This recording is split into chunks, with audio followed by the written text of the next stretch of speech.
प्यारे विद्यार्थियों, आज का वार्षिक परीक्षा जो हुआ है मैथमेटिक्स का एक जिले में, वहाँ से बच्चे ने ये पेपर भेजा है और इसमें 50 प्रश्न है टोटल और 4 प्रश्न हैं इस पूरे क्वेश्चन पेपर में। तो चलिए स्टार्ट करते हैं, इसके सॉल्यूशंस देखते हैं। बहुत अच्छा और क्वेश्चन मतलब इतना इजी आया कि मेरे हिसाब से सभी बच्चों के पूरे मार्क्स आने वाले हैं।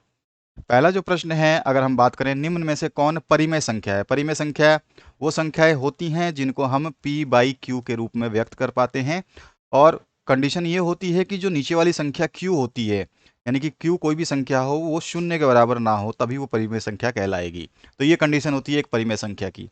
तो यहाँ पे देखोगे, पहला ऑप्शन आपका इसमें सही हो जा रहा है कि आपका सॉरी तीसरा ऑप्शन आपका सही हो जाएगा, क्योंकि पहला जो ऑप्शन है ये अपरिमेय संख्या, क्योंकि अंडर रूट से 2 बाहर आ ही नहीं सकता, तो ये आपकी अपरिमेय संख्या हो गई।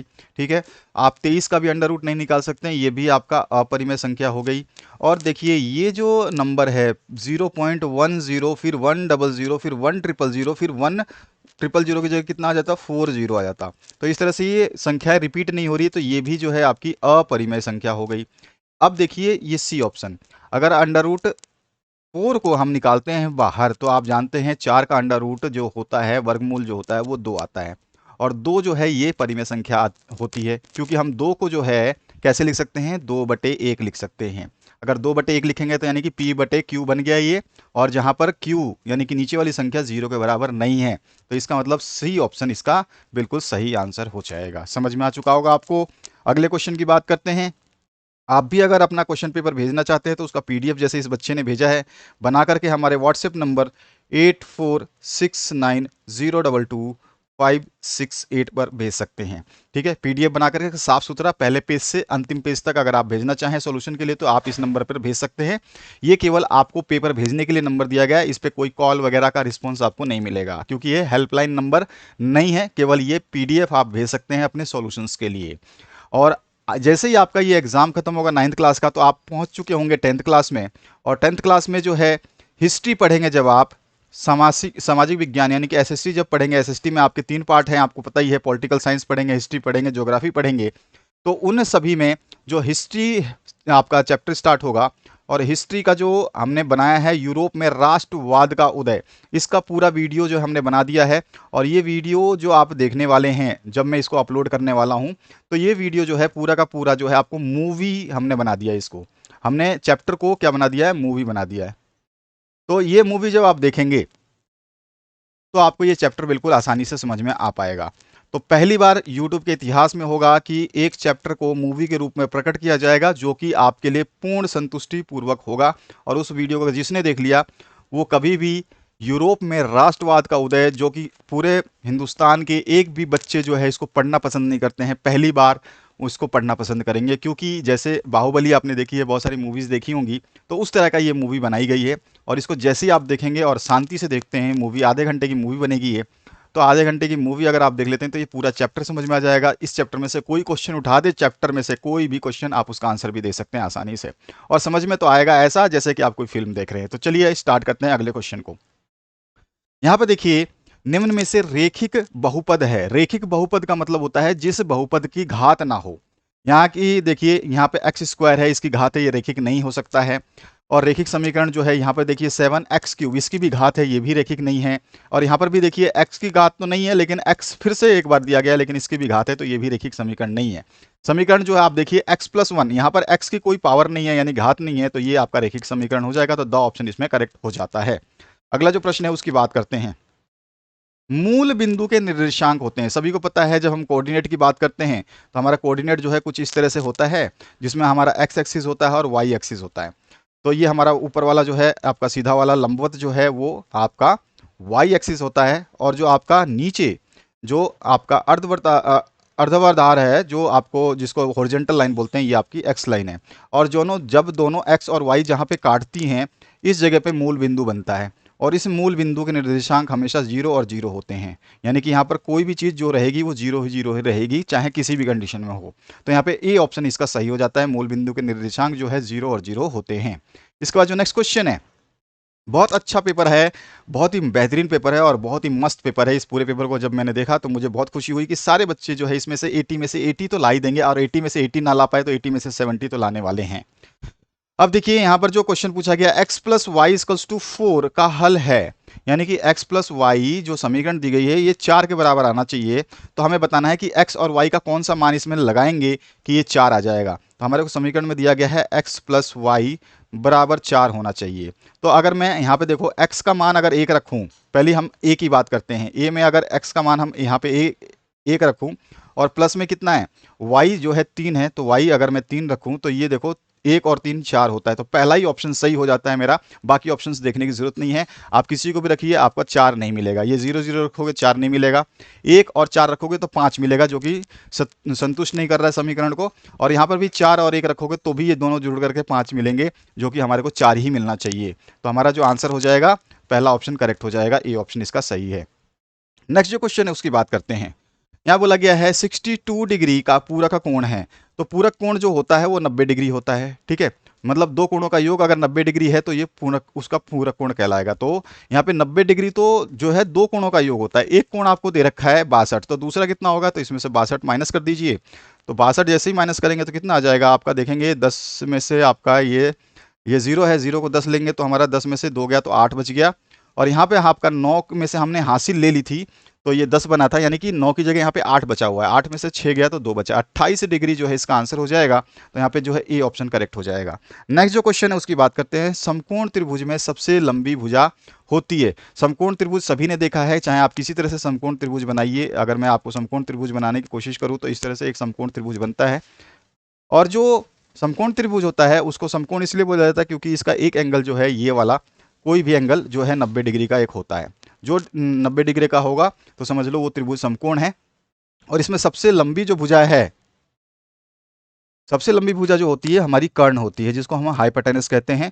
बाकी ये आपका लंब होता है, लंब जो है कर्ण से छोटा हो सकता है, बड़ा भी बड़ा नहीं होगा। कर्ण सबसे बड़ा होता है, सबसे बड़ा की बात करें तो कर्ण ही होगा। या आधार जो है ये भी आपका कर्ण से छोटा होगा। तो हमेशा जो बड़ा होता है, हमेशा किसी त्रिभुज में जो समकोण त्रिभुज हो उसमें कर्ण जो है वो सबसे बड़ा रहेगा। कभी भी किसी भी कंडीशन में समकोण त्रिभुज में कर्ण ही सबसे बड़ा होता है। तो यहाँ पे हमारा आंसर बी ऑप्शन करेक्ट हो जाएगा। इसके बाद आइए नेक्स्ट क्वेश्चन की बात करते हैं। एक त्रिभुज की भुजाएं जो है आपको 40 मीटर और 24 मीटर और 32 मीटर दे रखी हैं। त्रिभुज अभी अभी आपने देखा, जैसे कि सपोज करिए यही त्रिभुज है, इसकी भुजाएं जो है तीनों भुजाएं दे रखी है। एक का माप दे रखा है 40, दूसरे का माप दे रखा है 24 और तीसरे का माप दे रखा है 32। तो ये बोल रहा है त्रिभुज का परिमाप यानी पेरीमीटर आपको बताना है। और पेरीमीटर क्या होता है, तीनों भुजाओं का जो लंबाई होती है उसका योग।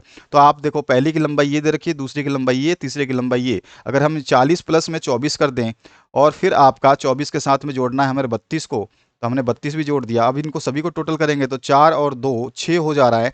और यहाँ पे देखिए 4 और 2 6 और 3 9, तो 96 सेंटीमीटर जहां पर भी हमारा वो आंसर हो जाएगा। तो यहाँ पे बी ऑप्शन बिल्कुल सही आंसर हो जाएगा इसका। नेक्स्ट जो क्वेश्चन है देखिए, एक घन जिसका किनारा ए है का कुल पृष्ठीय क्षेत्रफल है। तो घन का जो कुल पृष्ठीय क्षेत्रफल होता है वो कितना होता है, आप सभी को पता होना चाहिए कि घन का कुल पृष्ठीय क्षेत्रफल कितना होता है। अगर आपने घन देखा होगा तो आपको ये आइडिया पर पता चल जाएगा कि घन जो है, आपने कभी कोई भी डाइस देखी है यानी कि लूडो खेला होगा आप सभी ने, या लूडो नहीं भी खेला होगा तो लूडो देखा जरूर होगा। जो कुछ इस तरह से आपको देखने को मिलता है वो आपको 3D में बना के थोड़ा सा कोशिश करते हैं कि इसको 3D बनाएं। आपको तो ये डायग्राम बनाना आता है और हमारे को जो है इसको बनाना थोड़ा सा मुश्किल होता है क्योंकि पेन जो है वो अपने हिसाब से चलता है। तो यहाँ पे देखिए आपका जो भी है इस तरह का जो है, आप गोटी जो आप लूडो की खेलते हैं तो ऐसी कुछ गोटियाँ आपको देखने को मिलती है, जिसके कितने सरफेस होते हैं किसके। तो वहाँ पर जो है इसके सरफेस आपने देख लिया कि ये 6 होते हैं। आप देखिएगा ऐसे बना करके, तो इसमें आपको मिलेगा कि जिसके 6 हिस्से हैं, एक ऊपर का एक नीचे का। तो 2 तो ये हो गए, ऊपर नीचे टोटल हो गए 2, ठीक है। लेफ्ट और राइट ये भी हो गए 2, ठीक है। और आगे और पीछे ये भी हो गए 2। तो टोटल मिलाकर के देखिए 2 2 4 और 2 6, 6 हिस्से हो गए। और सभी हिस्सों का जो आपका लंबाई चौड़ाई होती है वो ए ही होती है, यानी कि बराबर होती है। लंबाई और चौड़ाई घन में क्या होती है, बराबर होती है। तो 6a, ठीक है। और देखिए लंबाई गुणा चौड़ाई, अगर मैं मानता हूं कि किसी घन का जो है किनारा दे रखा है इसने a, तो ये लंबाई भी इसकी ए है, और ये चौड़ाई जो यानी कि ऊंचाई बोलिए ये भी ए है, तो ए गुणा ए, क्षेत्रफल क्या होता है ए गुणा ए, तो हम इसको बोलते हैं ए स्क्वायर। तो ये तो क्षेत्रफल हो गया किसी एक किनारे का, ठीक है। आयत जैसा दिख रहा है तो आपको, नहीं वर्ग जैसा दिख रहा है तो वर्ग का जो है गुणा लंबाई गुणा चौड़ाई होती है। अब जो है इसमें कितने हैं मैंने बताया किनारे, तो यहाँ पर देखोगे आप जो है सरफेसेस कितने हैं, किनारे नहीं सरफेसेस कितने हैं, तो सरफेस जो है इस पे कितने हैं, 2 ऊपर नीचे, 2 आगे पीछे और 2 बाएं दाएं, तो 6 हो गए। तो यहाँ पर जो है 6 इसके साथ में आ जाएगा, तो हमारा जो आंसर हो जाएगा वो 6a स्क्वायर हो जाएगा, जो कि पृष्ठीय क्षेत्रफल, पृष्ठ की बात कर रहा है, जिसको मैंने बताया सरफेस को बोलते हैं पृष्ठ। तो इसमें कितने पृष्ठ हैं, तो ऊपर नीचे 2 पृष्ठ, आगे पीछे 2 पृष्ठ और दाएं बाएं 2 पृष्ठ, 6 पृष्ठ है। और 6 पृष्ठ के साथ में एक पृष्ठ का क्षेत्रफल जो होता है ए स्क्वायर होता है, तो कुल मिला के 6a स्क्वायर जो है इसका आंसर हो जाएगा सी। नेक्स्ट जो क्वेश्चन है, एक घन की एक भुजा 10 सेंटीमीटर है, तो घन का आयतन जो है आपको निकालना है। वापिस से यही घन है, और घन का आयतन क्या होता है, लंबाई गुणा चौड़ाई गुणा ऊंचाई, ठीक है। तो यानी कि लंबाई भी इसकी ए है, चौड़ाई भी इसकी ए है और ऊंचाई भी इसकी ए है, यानी कि घन का जो आयतन होता है वो क्या निकल के आ रहा है मेरे पास, ए क्यूब आ रहा है, ठीक है, ए क्यूब आ रहा है। तो यानी कि एक भुजा जो दे रखी है वो कितनी दे रखी है, 10 सेंटीमीटर, तो ए की जगह मैं 10 रखूँ तो 10, फिर ठीक है। और आपका दूसरी भुजा, मतलब कि सभी भुजाएं बराबर होती हैं क्योंकि ए है, तो 10 गुणा 10 और फिर से 10 कर दीजिए, तो 10 गुणा 10 करेंगे आप तो कितना आ जाएगा, ये आपका 1000 सेंटीमीटर क्यूब। तो यानी कि ये 10 गुणा 10 गुणा 10 1000 बन जाएगा, और 3 बार है तो इसीलिए क्यूब लग जाएगा। तो यहाँ पर जो है आपका आ जाता है डी ऑप्शन करेक्ट। नेक्स्ट जो क्वेश्चन है, वर्ग अंतराल 15 और 25 की उच्चतम सीमा आपको बतानी है। आप देख सकते हैं वर्ग अंतराल में ये न्यूनतम सीमा है और ये उच्चतम सीमा है, तो आपका उच्चतम आंसर हो गया 25, यानी कि बी ऑप्शन जो है करेक्ट हो जाएगा। 11वां जो प्रश्न है उसको देखिए ध्यान से, निश्चित घटना की प्रायिकता है, तो कोई भी निश्चित घटना होगी उसकी प्रायिकता हमेशा एक होती है, ये ध्यान रखना है आपको। कोई भी निश्चित घटना होगी कि जो कि घटेगी ही घटेगी, कोई भी घटित घटना होने वाली होगी उसकी प्रायिकता हमेशा एक होगी, एक से कभी भी, चाहे कोई भी घटना हो, किसी भी तरह की घटना हो, एक से ज़्यादा प्रायिकता नहीं होती है, एक से ज़्यादा कभी भी प्रायिकता ज़्यादा जो है नहीं मिलेगी, एक से ज़्यादा नहीं होती है, ध्यान रखना। कम से कम या ज़्यादा से ज़्यादा एक हो सकती है, कम से कम नहीं, ज़्यादा से ज़्यादा एक हो सकती है लेकिन एक से ज़्यादा नहीं होगी, और कम से कम शून्य हो सकती है, शून्य से भी कम नहीं हो सकती है। कम जो है आपका शून्य हो सकता है, शून्य से कम नहीं हो सकता, ठीक है, ये ध्यान रखना है। और शून्य से कम होने का मतलब है कि वो घटना जो है प्रायिकता बता ही नहीं सकती। और दूसरी बात जो है, घटना आपकी पॉइंट में भी हो सकती है, ठीक है, पॉइंट में, क्योंकि 0 से ज़्यादा होता है तो पॉइंट में कुछ भी हो, 52 हो या पॉइंट आपका 12 हो या फिर पॉइंट आपका 76 हो, कुछ भी पॉइंटों में आ सकती है, क्योंकि ये 1 से कम और 0 और 1 के बीच में ही आ रहा है। ये पॉइंट वाले जितने भी मैंने वैल्यू लिखे हैं, चाहे आप कितने भी पॉइंट के वैल्यू लिखिए, जो 1 से 0 के बीच में वो सारी प्रायिकता हो सकती हैं, ठीक है, ये चीज़ आपको ध्यान रखनी है।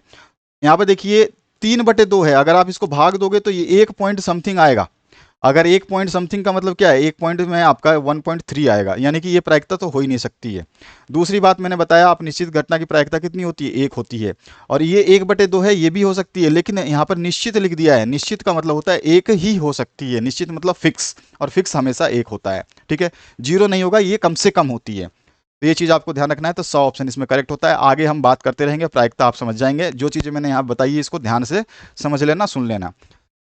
नेक्स्ट जो क्वेश्चन है, निम्न में कौन सी घटना की प्रायिकता नहीं हो सकती। अभी अभी मैंने बात करी कि प्रायिकता जो है 0 से लेकर के 1 के बीच में ही रहेगी, इससे ज़्यादा या इससे कम नहीं हो सकती है। अब देखिए यहाँ पर 1/2 आराम से 0 और 1 के बीच में आ रहा है, तो ये प्रायिकता है, ठीक है।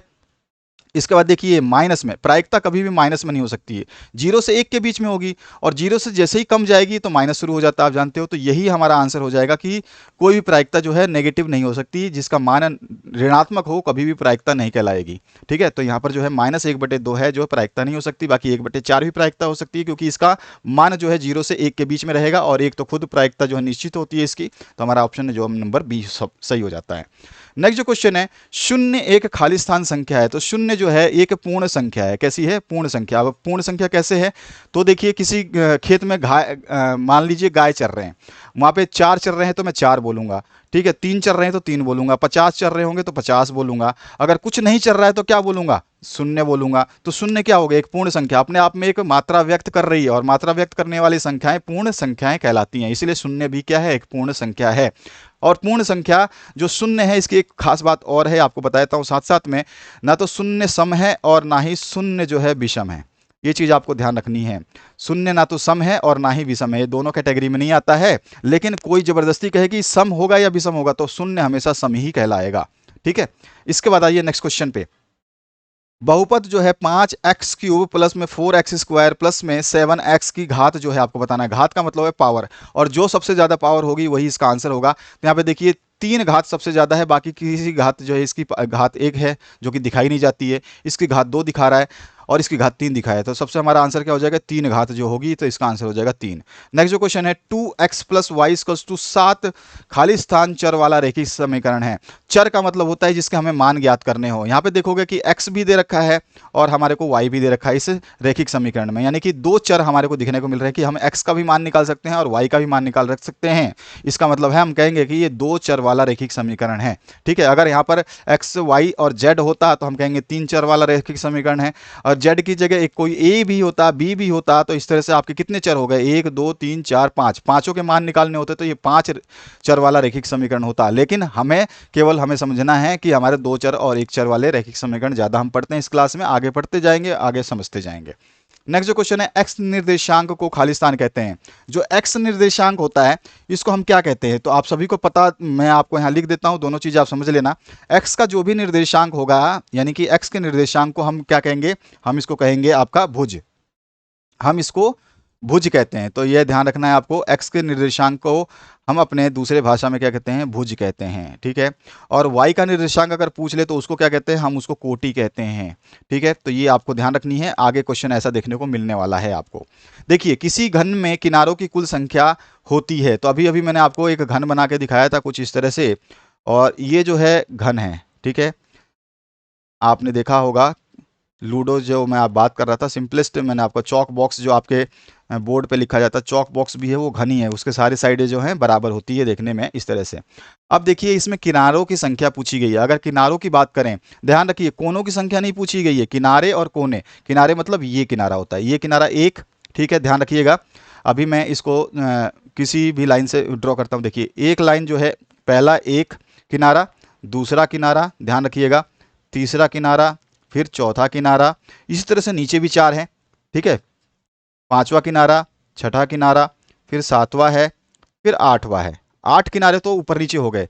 फिर देखिए ये 9वां किनारा हो गया, और पीछे दिखाई दे रहा है आपको ये 10वां किनारा हो गया, ये सामने दिखाई दे रहा है 11वां किनारा हो गया, और ये 12वां किनारा हो गया। आप अपने हाथ में माचिस की डब्बी देखिएगा, उसमें भी आप किनारे देख सकते हैं, तो 12 ही होंगे। तो आंसर कितना हो जाएगा, 12 किनारे हमारे को मिलती हैं देखने को। किसी घन में किनारों की कुल संख्या 12 होती है, कोनों की संख्या की पूछी नहीं गई है। कोने की संख्या पूछते तो कोने कौन कौन से हैं, कोना एक तो ये है, एक कोना, 2 कोना, 3 कोना, 4 कोना, 5 कोना, 6, 7 और 8। तो हम अगर हमसे क्वेश्चन में पूछा जाता कि कोनों की संख्या कितनी होती है तो 8, लेकिन किनारों की संख्या पूछी है तो ये होते हैं 12। असंभव घटना की प्रायिकता खाली स्थान होती है। तो मैंने आपको बताया है असंभव घटना की प्रायिकता क्या होती है, तो बिल्कुल आप सही समझे हैं। आपके असंभव घटना जो होगी उसकी प्रायिकता हमेशा 0 होगी, यानी कि वो घटना घटित ही नहीं होगी। तो आंसर क्या आ जाएगा, 0। आप हिंदी में भी लिख सकते हैं 0 और वैसे भी लिख सकते हैं 0। अगले क्वेश्चन की बात करते हैं। क्वेश्चन नंबर देखिए आपका लघुत्तरात्मक प्रश्न जो है, अति लघुत्तरात्मक प्रश्न। एक एक नंबर के प्रश्न अभी चल रहे हैं, और यहाँ तक आपने कर लिए होंगे तो आपको एक एक नंबर से 18 प्रश्न तो आपने सॉल्व कर दिया। 18 मार्क्स तो यहाँ तक मिल चुके हैं आपको। ठीक है, अगला जो प्रश्न है उसको देखिए। 19वां प्रश्न है, x = 0 के लिए बहुपद जो है आपको दे रखा है 5x - 4x² + 3 का मान लिखना है। अगर x का मान बोल रहा है कि x का मान क्या रखना है, आपको 0 रख देना है। भैया रख दो यहाँ पे x का मान 0। तो यहाँ पे हमारे को इक्वेशन क्या दे रखी है, यानी समीकरण है 5x माइनस में 4x² और प्लस में 3। ठीक है, अब इसकी जगह मैं रखता हूँ मान, x का मान 0 रखूंगा, तो x का जैसे ही इसमें x का मान 0 रखूंगा तो ये टोटल हो जाएगा 0, माइनस इसमें भी अगर मैं x का मान रखूंगा तो ये हो जाएगा 0, और यहाँ पे x का मान रखना ही नहीं है क्योंकि x है नहीं, तो यहाँ पे हो जाएगा 3। तो यहाँ पे देखेंगे कि हमारा जो मान आ रहा है वो कितना आ रहा है, जो है आपका ये कितना आ रहा है, आपका देख सकते हैं इसका मान आ रहा है +3। तो ये हमारा जो है इसका आंसर हो जाएगा। ठीक है, अगले क्वेश्चन की बात करते हैं। जब आपका x जो है 2 हो और y 1 हो तो समीकरण 2x + 3y = k दिया हुआ है, तो इसमें k का मान निकालना है। हमारे को समीकरण दिया है 2x + 3y = k, और इसी k का मान हमें निकालना है। और हमारे को दे रखा है कि x को 2 रखना है, तो मैं 2 तो लिखा हुआ पहले से है, गुणा में x को कितना रखना है, तो x को 2 रखना है, तो x की जगह 2 रख दीजिए, प्लस का चिन्ह है, प्लस का साइन लगाइए, फिर y बोल रहा है कि 1 रखिए, तो 3 तो है ही अपने पास और y का मान हमें 1 रखना है, बराबर k लिखा हुआ है, k का मान हमें निकालना है। यहाँ पे 2 दूनी 4 यानी 2 2 4 प्लस में 3 इंटू 1 3 हो जाएगा, इक्वल्स टू k हो गया। और यहाँ पर देखिए 4 + 3 7 हो गया, यानी कि k का मान आ गया 7, तो हमारा जो है यही आंसर हो गया 7।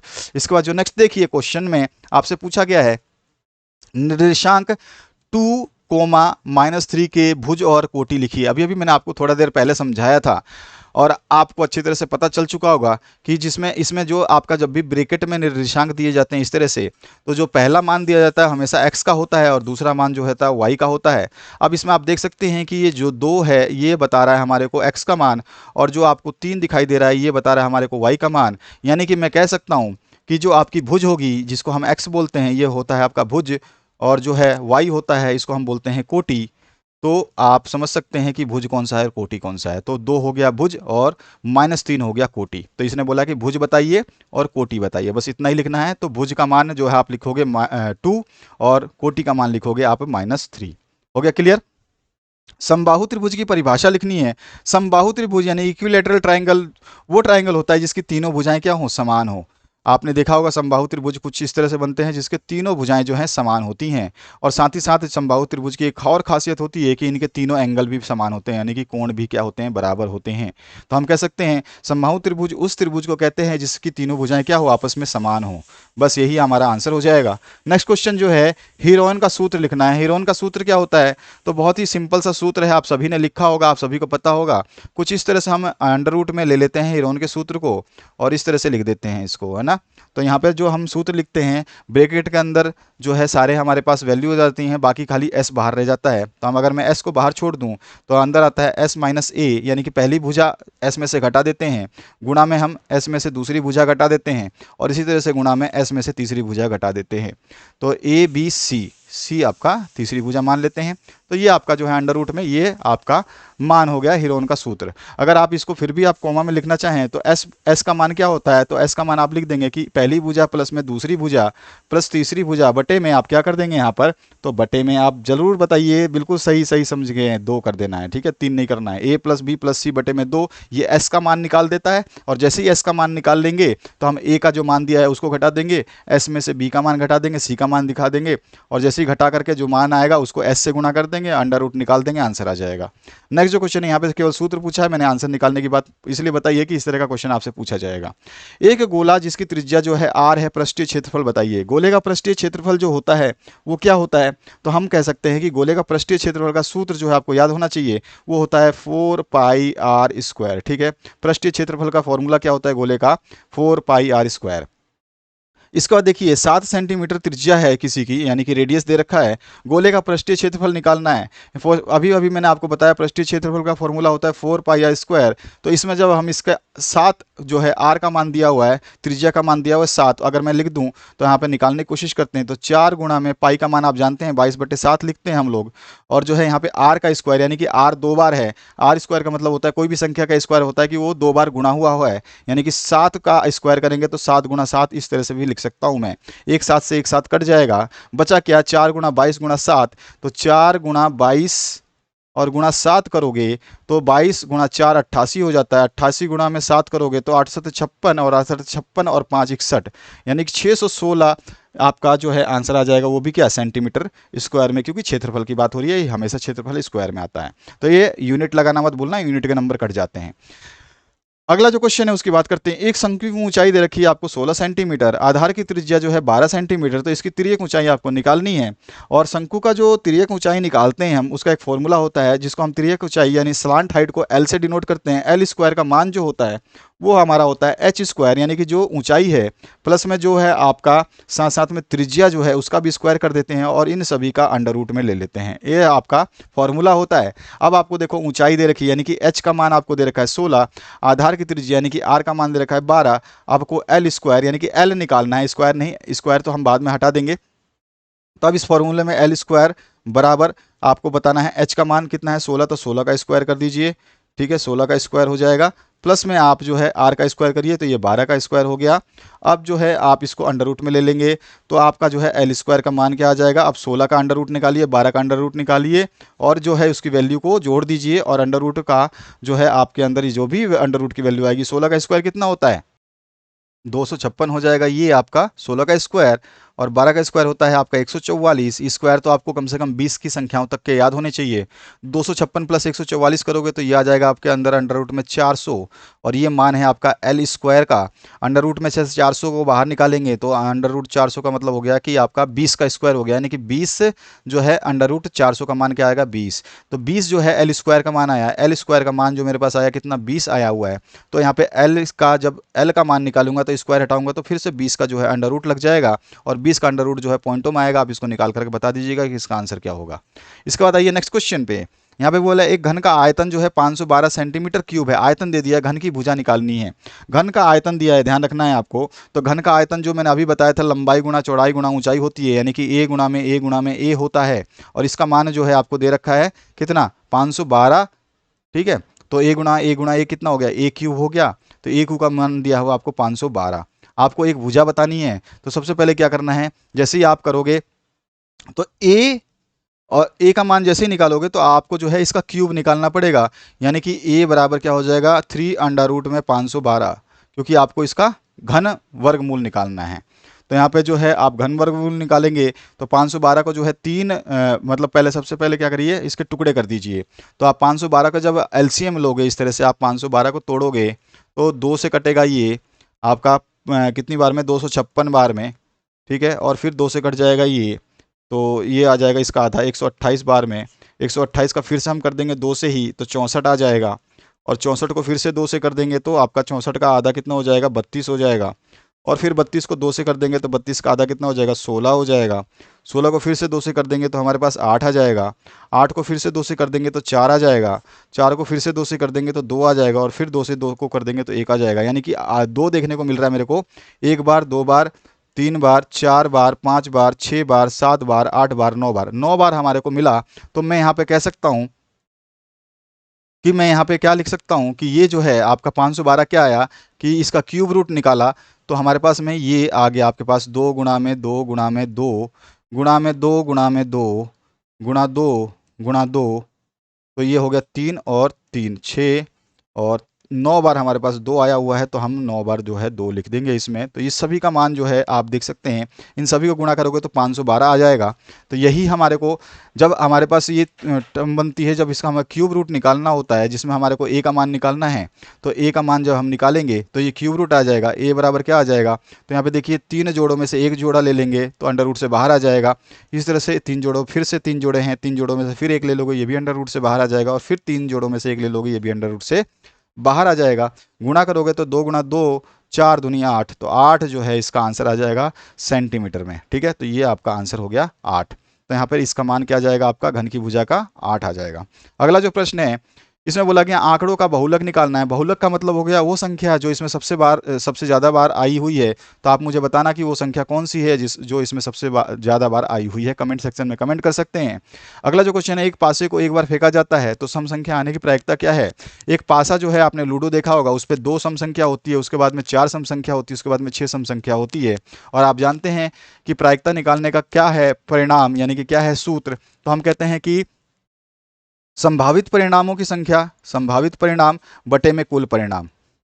ठीक है, संभावित परिणाम यानी कि सम संख्याओं के परिणाम कितने हैं, तो 2 4 और 6, यानी कि 3 संख्याएं जो हमारे को सम संख्याएं मिल सकती हैं। कुल परिणाम कितने होते हैं एक लूडो पे जो है आपके 6 संख्याएं होती हैं, तो बटे में 6 हो गया, यानी कि 3 एकम 3 और 3 दूनी 6, 1/2 जो है इसका आंसर हो जाएगा। इसके बाद जो नेक्स्ट क्वेश्चन है उसकी बात करते हैं।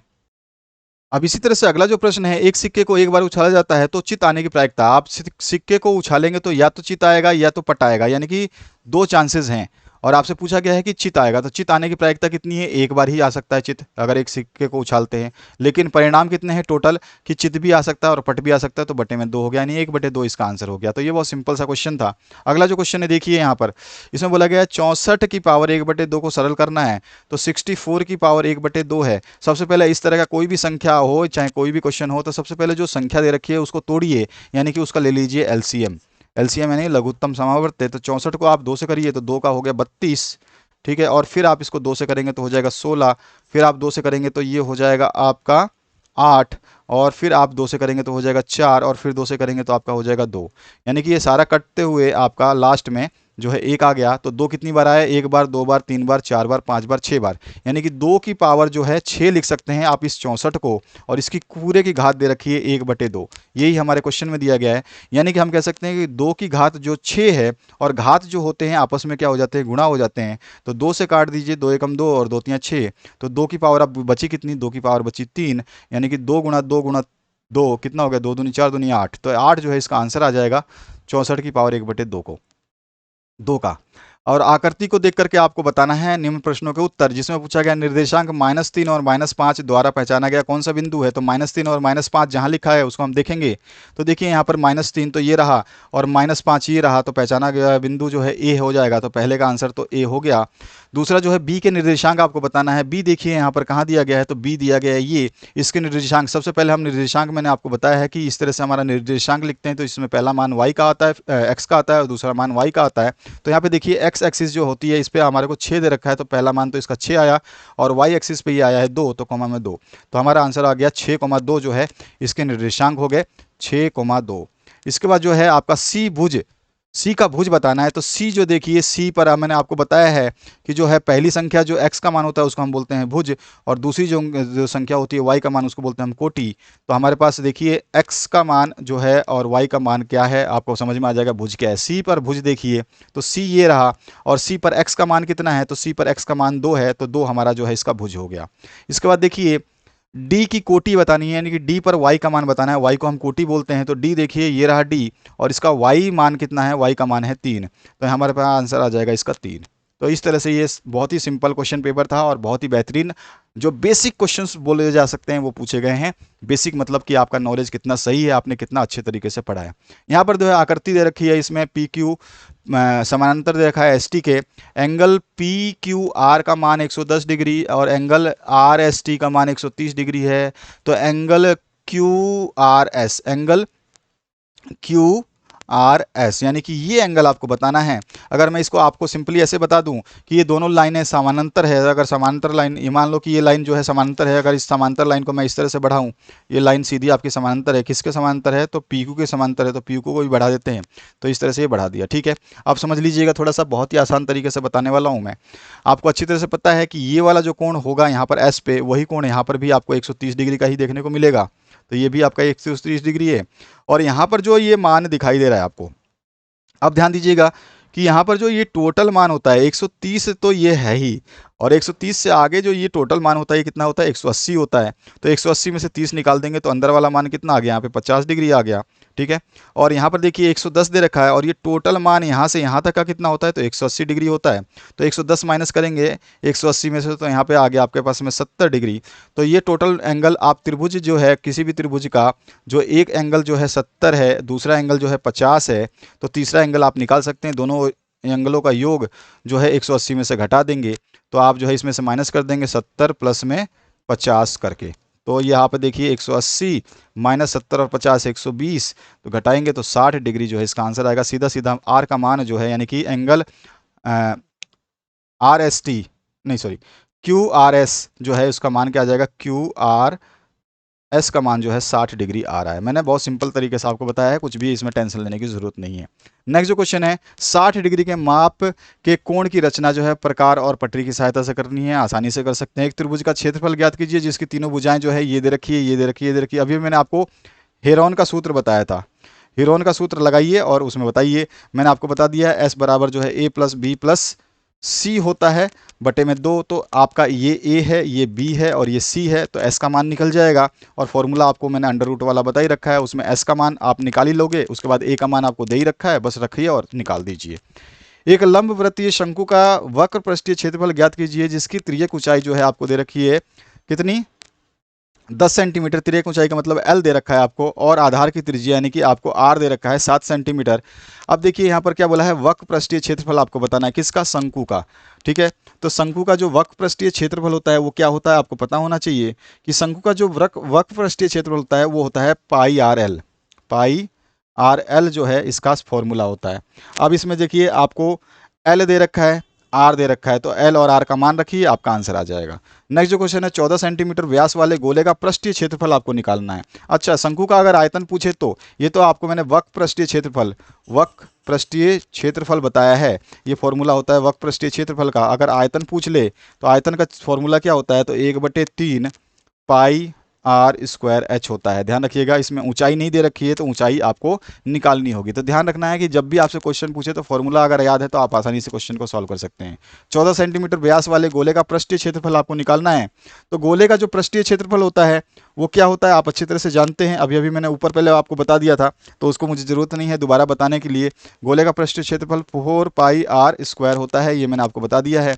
नेक्स्ट जो क्वेश्चन है, इसमें आपको केवल आर का मान रखना है। व्यास दिया है, ये डायामीटर है, ये डी दिया है, तो आर जो हो जाएगा इसके बटे में 2 कर देंगे, क्योंकि व्यास जो डायामीटर का आधा होता है रेडियस, तो रेडियस आर बराबर क्या हो जाएगा 14/2, यानी कि 7 आ गया आर का मान। अब इस आर के मान को 7 को इसमें रख देना है तो आपका आंसर आ जाएगा। इसके बाद जो है एक कमरे की लंबाई, चौड़ाई और ऊंचाई दे रखी है, तो यानी कि घनाभ हो गया, क्योंकि सारे के सारे जो आपकी भुजाएं हैं ये अलग अलग है, तो ये आपको इसका संपूर्ण पृष्ठीय क्षेत्रफल निकालना है। घनाभ का संपूर्ण पृष्ठीय क्षेत्रफल आपको अभी अभी मैंने ऊपर एमसीक्यू कराया था, तो आपको पता होगा कि इसका घनाभ का जो है संपूर्ण वृक्क पृष्ठीय क्षेत्रफल क्या होता है। इसके बाद जो नेक्स्ट क्वेश्चन है, अगर आपने ध्यान से वीडियो देखा है तभी आपको पता चलेगा कि मैंने अभी अभी बताया था घनाभ। देखिए, कमरे की लंबाई, चौड़ाई, ऊंचाई दे रखी है। कमरा जो है आपका घनाभ जैसा होता है, घन जैसा नहीं होता, यानी कि ऐसे लंबाई चौड़ाई ऐसे इस तरह का कमरा होता है आपका, ठीक है ना। और इसी की बात कर रहा है ये। इसका आपको संपूर्ण पृष्ठीय क्षेत्रफल निकालने हैं, यानी कि जितने पृष्ठ है उतना क्षेत्रफल हो जाएगा। इसके पृष्ठ कितने हैं आप देखोगे, ऊपर नीचे 2, ठीक है। और देखो यहाँ पर जो है ऊपर नीचे वाले का दोनों का पृष्ठ जो है सेम रहेगा, तो एक का तो आपका 2 आ जाएगा, 2 गुणा में एल आ गया, 2 गुणा में लंबाई गुणा चौड़ाई ऊंचाई, तो 2 into L into B, B into H, H into L आ जाएगा ना। तो यहाँ पे 2 इंटू एल इंटू बी अगर करते हैं प्लस में बी इंटू एच करते हैं प्लस में आपका एच इंटू एल करना पड़ेगा। तो लंबाई गुणा चौड़ाई, चौड़ाई गुणा ऊंचाई, और ऊंचाई गुणा लंबाई, ठीक है। ये दो दो बार आ रहा है क्योंकि आमने सामने के दो पृष्ठ है, इधर वाला बराबर होता है। आमने सामने की दीवारें बराबर होती है कमरे की, ऊपर नीचे की छत और फर्श बराबर होता है, और आगे पीछे की जो दीवार होती है वो बराबर होती है, इसलिए दो बार आ गए हैं। हमने डायरेक्ट 2 बाहर ले लिया, सभी 2 बार आ रहे हैं इसलिए। और इनका जो हम मान रख देंगे, एल मेरे को लंबाई दे रखी है, एक लंबाई मान लीजिए, एक चौड़ाई मान लीजिए, और एक ऊंचाई मान लीजिए। तो ये आप एल बी एच का मान रखिए, आपका आंसर जो है निकल जाएगा संपूर्ण पृष्ठीय क्षेत्रफल का। नेक्स्ट जो क्वेश्चन है इसमें देखिए, आंकड़े दिए गए हैं, इसका बहुलक निकालना है, तो आपको आंकड़ों का बहुलक निकालना अच्छी तरह से आता है। नेक्स्ट जो क्वेश्चन है, एक टीम ने फुटबॉल के 10 मैचों में निम्नलिखित गोल किए हैं, इसका माध्य निकालना है। तो माध्य निकालने के लिए इन सभी का योग कर दीजिए। 3 प्लस में आपका यह हो जाएगा 2 plus 3 plus 4 plus 5 plus 0 plus 1 plus 3 plus 3 plus 4 plus 3। Total संख्या कितनी है, 1 2 3 4 5 6 7 8 9 10। इन संख्याओं का योग बटे में 10 कर दीजिए। अब इसको संख्याओं का योग करेंगे तो कितना हो जाएगा, 3 और 2 5 और 4 9 और 5 14 और 1 15, 15 और 6 21, 21 और 4 हो गया आपका 25 और 3 28। तो ये आ गया 28/10, यानी कि 2.8 जो है इसका माध्य आ गया। इसके बाद जो नेक्स्ट क्वेश्चन है, एक कक्षा के 9 विद्यार्थी हैं, इनकी ऊंचाइयाँ दे रखी हैं, माध्यक निकालना है। आसान सा क्वेश्चन है। एक क्रिकेट मैच में जो है महिला बल्लेबाज खेली गई 30 गेंदों में 6 बार चौका मारती हैं, चौका न मारने की प्रायिकता क्या होगी। देखो 30 गेंदों में 6 बार तो चौका मारती हैं, तो नहीं मारने का मतलब क्या हो गया कि 24 बार वो नहीं मारती हैं। टोटल थी 30 गेंदें, तो आप इसको निकाल लो, कितनी बार में कट जाएगा, तो 6 चौक 24, 6 पंजे 30, 6 चौक 24, 6 पंजे 30, 4/5 जो है इसका आंसर आ जाएगा। अच्छा, एक थैले में 4 नीली व 5 काली गेंदें हैं, टोटल गेंदें कितनी हो गई, 9 गेंदें हो गई। इसमें से एक गेंद जो है चुनी जाती है, काली गेंद आने की प्रायिकता क्या है, तो 9 तो आपके टोटल गेंदें हैं, और इसमें से काली गेंदें कितनी बता रही हैं, 5, तो 5 आपको कर देना है। तो यहाँ पे 5/9 ही इसका आंसर हो गया, इससे ज़्यादा इसको सॉल्व नहीं कर सकते हैं। नेक्स्ट जो क्वेश्चन है, x⁴ प्लस में x³ -2x² प्लस में x+1 को x-1 से भाग देने पर शेषफल प्राप्त करना है। तो आपको क्या करना है, मैं आपको सिंपल सा तरीका बताता हूँ। कई बच्चे तो इस तरह से भाग देते हैं ऐसे करके, तो वो भाग दोगे तो आपको हो जाएगा कन्फ्यूजन, होगा नहीं और आंसर हो जाएगा गलत। ठीक है, आपको क्या करना है, आपको भाग किससे देना है, पहले ये देखिए कि x-1 से देना है। तो x-1 से आपको भाग देना है, ये इसका मतलब ये 0 के बराबर है, तो इसका x का मान क्या आ गया, तो -1 को उधर ले जाएंगे तो x का मान आ गया 1। ठीक है, अब इस x के मान को इस पूरे समीकरण में रख दीजिए, आपका शेषफल आ जाएगा। ठीक है, इस पूरे समीकरण में x का मान केवल 1 रखिए, आपका आंसर आ जाएगा। तो बस आपको यही करना है कि x बराबर 1 रखने पर, दिए गए समीकरण में x का मान 1 रखने पर, और फिर आप x का मान यहाँ पे रखिए 1 की घात 4, वही रहेगा, एक ही रहेगा, इसमें भी एक ही रहेगा। इसमें -2 जो है आपका, ये क्या आ जाएगा, -2 गुणा ये भी 2 रहेगा, प्लस में ये आपका 1 हो जाएगा, और प्लस में आपका 1 हो जाएगा। आप देखिए यहाँ पे प्लस का 9 है, तो ये 1 + 1 2, 2 + 1 3, 3 + 1 4, 4 में से -2 कर दीजिए तो आपका शेषफल जो आएगा 2। यही आपका आंसर होगा, आप चेक कर लेना निकाल के। माचिस की डिब्बी के माप, माचिस मैंने अभी आपको बताया, माचिस तो है आपके घर की तरह होती है, इस तरह का आपका माप दे रखा है इसके। ठीक है, और जो है इसके माप देखें, लंबाई गुणा चौड़ाई गुणा ऊंचाई दे रखी है, L × B × H दे रखा है। ठीक है, लंबाई गुणा चौड़ाई, तो ऐसी 12 डिब्बियों को एक पैकेट का आयतन निकालना है। तो ऐसे 12 डिब्बियां होंगी, एक का पहले आयतन निकाल लीजिए। तो आपको आयतन मैंने बताया था कि जो भी माचिस की डिब्बी होगी उसका आयतन क्या होता है, तो आयतन जो होता है वो होता है आपका 2। ठीक है, क्योंकि आयतन अच्छा पृष्ठीय क्षेत्रफल नहीं, लंबाई गुणा चौड़ाई गुणा ऊंचाई जो है ये हमारा आयतन होता है। तो लंबाई हमारे को पता है, ऊंचाई पता है, चौड़ाई हमारे पता है, तो इस ऐसे 12 का कितना हो जाएगा, तो आंसर हमारा 12 से मल्टीप्लाई करके आ जाएगा। एक सिक्के को जो है 1000 बार उछालने पर निम्न प्रायिकता आपको निकालनी है, 455 पट हो या 545 चित हो। चित आने की प्रायिकता ज्ञात कीजिए। चित की कितनी है, 455, तो 455 बटे में टोटल कितनी बार उछाला जा रहा है, 1000 बार, यानी टोटल 1000। अब इसको डिवाइड करके आंसर निकाल लीजिए। नेक्स्ट जो क्वेश्चन है उसको देखिए, एक दी हुई किरण के प्रारंभिक बिंदु पर 90 डिग्री के कोण की रचना कीजिए और किरण सहित रचना की पुष्टि कीजिए, यानी कि आपको रचना के चरण लिखने हैं। अब थोड़ा सा देखिए, किसी बच्चे ने जब पेपर भेजा है तो यहाँ पे ये क्वेश्चन पेपर में ये वाला पेज थोड़ा सा ब्लर भेज दिया, तो इसमें क्या होता है, सभी को दिक्कत होती है, हमें भी पढ़ने में दिक्कत हो रही है। तो आप लोग जब पेपर भेजे तो साफ भेजे, ठीक है, साफ भेजे, ये रिक्वेस्ट रहती है आप लोगों से। एक त्रिभुज जो है ABC की रचना करनी है, जिसमें आपको BC 7 सेंटीमीटर, एंगल B का मान आपको 75 डिग्री दे रखा है, AB + AC का मान दे रखा है 13। ये थोड़ा क्वेश्चन आपको तैयार करना पड़ेगा, आपको अच्छी तरह से पता है। नेक्स्ट जो क्वेश्चन है, एक त्रिभुज की भुजाओं का अनुपात जो है 12:17 दे रखा है। ठीक है, 12:17:25 दे रखा है। ठीक है, यहाँ पर जो है आपको उसका परिमाप जो है 540 दे रखा है, तो इसके त्रिभुज का क्षेत्रफल आपको निकाल लेना है। तो यहाँ पर जो भुजाओं का अनुपात है उसके हिसाब से निकाल देंगे। इसमें अथवा पार्ट भी मिलेगा आपको देखने को। तो यहाँ पे देखिए, एक चतुर्भुज जो है ABCD का क्षेत्रफल ज्ञात करना है, जिसमें AB BC CD और DA का मान और AC यानी विकर्ण का मान भी आपको दे रखा है, तो आप आसानी से निकाल सकते हैं।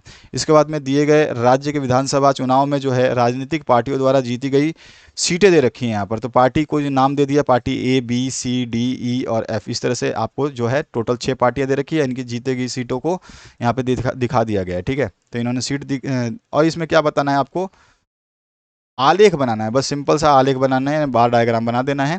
इसी में अथवा पार्ट भी अगर आप ये नहीं करना चाहते तो ये कर सकते हैं। नीचे दिए गए सारणी में जो है लैंपों के जीवन काल दिए गए, यानी कि आप जो बल्ब यूज़ करते हैं वो बोल रहा है कि 300 से 400 घंटे चलने वाले 14 बल्ब हैं या लैंप हैं, और 400 से 500 घंटे चलने वाले 56 हैं। इसी तरह से 500 से 600 60 हैं, और 600 से 700 जो घंटे चलेंगे वो 86 हैं।